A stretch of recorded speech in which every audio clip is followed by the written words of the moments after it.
तो नमस्कार। कक्षा 9 विषय गणित में आज हम आपके सामने उपस्थित हैं। प्रश्नावली 7.2 जैसा कि चल रहा है, पिछले 2 दिनों का जो वीडियो है उसी क्रम में हम इसको आगे बढ़ा रहे हैं। आपका टॉपिक है सर्वांग समता। एक प्रश्न है, एक त्रिभुज है ABC, ध्यान दीजिएगा। त्रिभुज ABC में AB बराबर AC। समद्विबाहु त्रिभुज के बारे में सुनी हो तो कोण B बराबर कोण C के हो जाएगा, क्योंकि कोण B बराबर कोण C यानी ABC और इधर से ACB।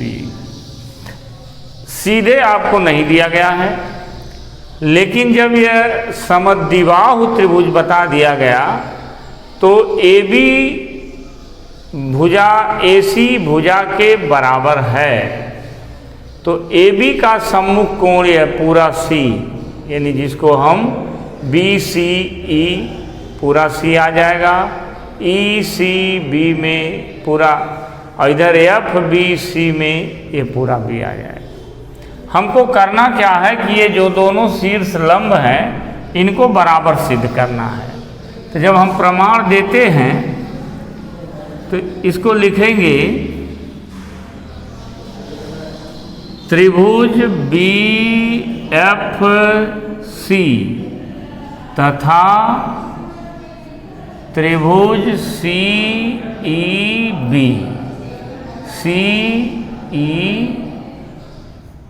में अब BF इसकी पहली भुजा CE है, तो इनको बराबर लिखने का कोई क्ल्यू हमारे पास नहीं है, यानी कि कोई भी संकेत नहीं जिससे हम इसको बराबर कर सकें। फिर आगे आते हैं FC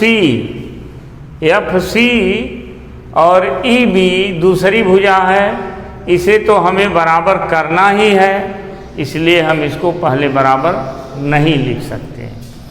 अब लास्ट में तीसरी भुजा यहाँ पर BC और इधर से ये CB, यानी BCCB, ये उभयनिष्ठ है, यानी कि इन दोनों त्रिभुजों में हमें एक भुजा बराबर मिल गई है। अब हम सर्वांग समता की शर्त को पूरा करने के लिए कोणों की तरफ ध्यान देंगे।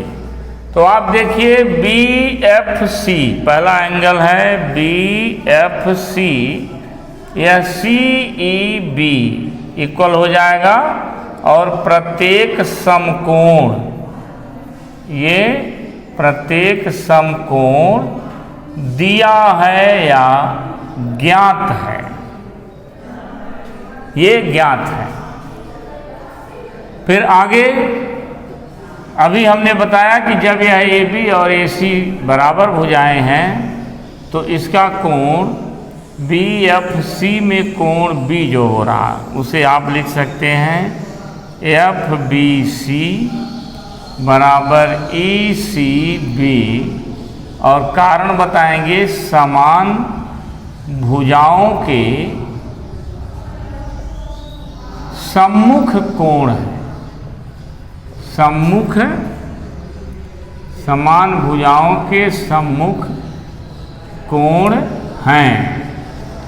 अब इन दोनों त्रिभुजों में पर्याप्त मात्रा में हमको सर्वांग समता मिल जाती है,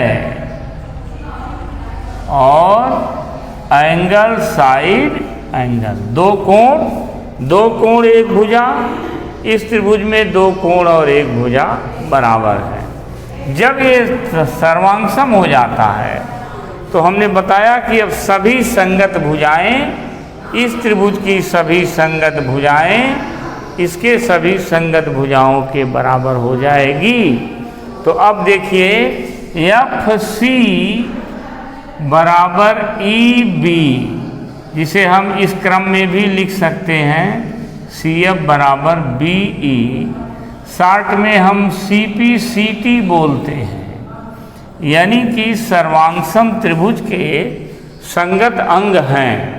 इस प्रकार से ये प्रॉब्लम आपकी सॉल्व हो गई बच्चों। ठीक इसके बाद जो क्वेश्चंस दिए गए हैं या जो क्वेश्चन दिया गया है वो इसका विलोम है। अब अगले क्वेश्चन में देखिए प्रश्न नंबर 4। प्रश्न नंबर 4 में थोड़ा सा परिवर्तन हो जाएगा। यहाँ जो आपने सिद्ध किया है यहाँ ज्ञात हो जाएगा। अब इस बार ये दोनों शीर्ष लंब ज्ञात हैं और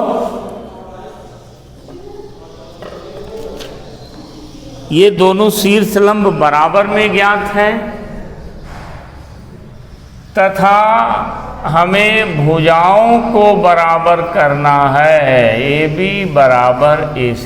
बस अब ये हो गया प्रश्न नंबर 4। देखिए इसको हम कैसे लगाते हैं, यानी कि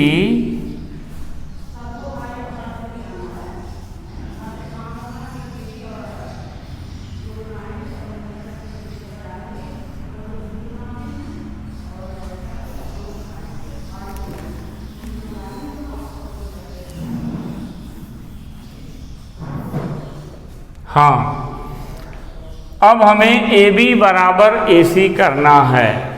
तो फिर देखते हैं कि जब ये BE और C अब हमको मालूम था तो अब हम त्रिभुज BFC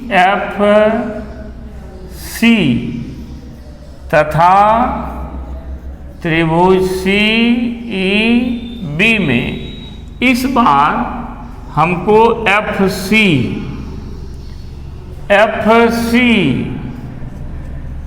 बराबर EB ज्ञात है। एक तरह से उस प्रश्न का ये विलोम है। और BC उभयनिष्ठ है।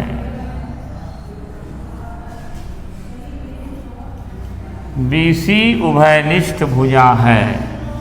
कोण BFC इधर से कोण CEB ये भी दिया है या ज्ञात है, या इंग्लिश मीडियम के बच्चे लिख सकते हैं गिवन। अब इन दोनों त्रिभुजों में दो भुजा और एक कोण के सर्वांग समता की शर्त मिलती है, जिससे हम लिख सकते हैं त्रिभुज BFC सर्वांगसम त्रिभुज CEB। इस आधार पर हमें प्राप्त होता है कि BF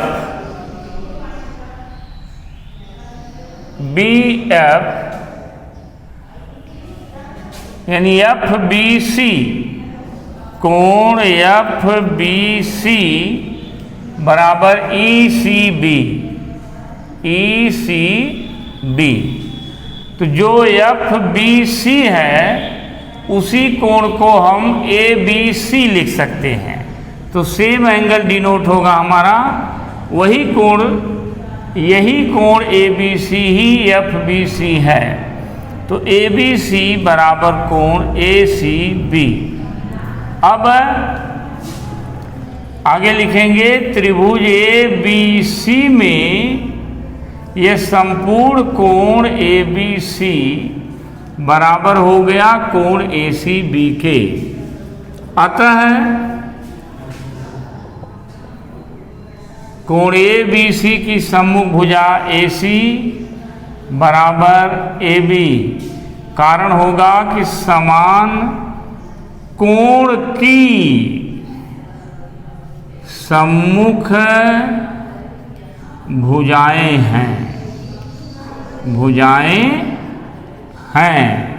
समान कोण की सम्मुख भुजाएं हैं। प्रश्न नंबर 4।